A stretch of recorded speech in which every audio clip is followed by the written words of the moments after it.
bersama saya. Kali ini saya akan membahas tentang kapilaritas. Secara umum, pengertian kapilaritas adalah peristiwa naik dan turunnya permukaan zat cair melalui kapiler atau lubang-lubang kecil.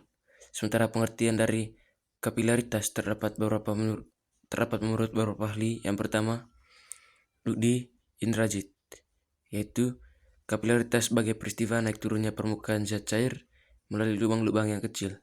Sementara menurut Satya Nuratsmadani, kapilaritas adalah sebagai peristiwa naik dan turunnya zat cair dari pipa kapiler. Fenomena ini bahkan jarang disadari oleh kebanyakan orang setiap harinya. Beberapa fenomena ini bahkan dikategorikan menjadi dua jenis peristiwa, yakni menguntungkan dan merugikan. Yang berikutnya adalah penerapan kapilaritas. Contoh penerapan kapilaritas dalam kehidupan sehari-hari adalah salah satunya terdapat pada kompor minyak tanah. Pada kompor minyak tanah, peristiwa kapilaritas dimanfaatkan agar minyak tanah yang berada di bawah kompor bergerak naik melalui sumbu kompor yang terbuat dari kain yang berpori-pori kecil, sehingga api dapat terus menyala agar kita dapat memasak menggunakan kompor tersebut. Lalu berikutnya ada rumus kapilaritas. Pada peristiwa kapilaritas, kita dapat menghitung naik dan atau turunnya permukaan fluida. Nah, untuk menghitungnya kita bisa menggunakan rumus H sama dengan 2 cos theta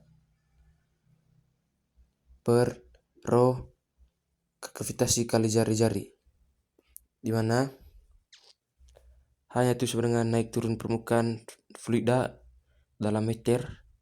Lalu untuk tetanya itu adalah sudut kontak, rho-nya adalah massa jenis fluida kilogram meter kubik. Lalu untuk R-nya jari-jari pipa kapiler meter dalam meter, dan G-nya percepatan gravitasi yang dialami. Lalu yang berikutnya adalah contoh soal. Soalnya itu, sebuah tabung kaca kapiler dengan jari-jari 1 mm dimasukkan ke dalam air sehingga permukaan air dalam tabung kaca naik sebesar 5 cm. Jika massa jenis air adalah 1000 kg meter kubik dan tegangan permukaan sebesar 0,5 Newton meter, maka berapakah besar sudut kotak antara permukaan air dan dinding tabung kaca tersebut? Baik, langsung saja pada penyelesaiannya. Diketahui H sama dengan 5 cm atau sama dengan 5 kali 10 pangkat min 2 karena di bawah ke meter. Lalu Y sama dengan 0,5 Newton per meter. Rho air sama dengan 1000 kg meter kubik. Percepatan gravitasi sama dengan 10 meter sekon kuadrat. Lalu jari-jarinya 1 mm sama dengan 1 kali 10 pangkat min 3 meter. Dari sini kita diminta untuk mencari besar sudut kontak antara permukaan air dan dinding kaca. Jadi kita menggunakan rumus persamaan umumnya itu H sama dengan 2Y cos theta per rho kali gravitasi kali jari-jari.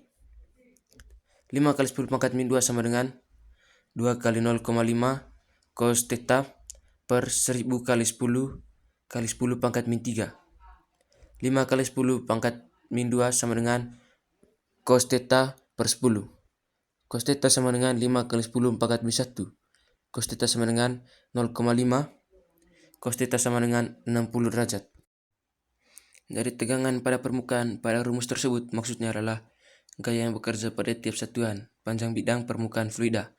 Gaya ini timbul karena adanya gaya tarik-menarik antara molekul fluida, sehingga pada permukaan seolah menimbulkan lapisan tipis yang mempunyai kecenderungan menyusut pada luasan permukaan. Itulah yang menyebabkan tetesan air akan berbentuk bulatan saat jatuh di udara. Sedangkan sudut kotak yang dimaksud dalam rumus tersebut bisa kita peroleh dengan mengukur sudut yang dibentuk antara perpanjangan meniskus dengan dinding badannya. Meniskus sendiri merupakan bentuk yang seolah melengkung pada fluida yang dipengaruhi oleh sudut kotak. Antara dua macam meniskus, yaitu cekung dan cembung.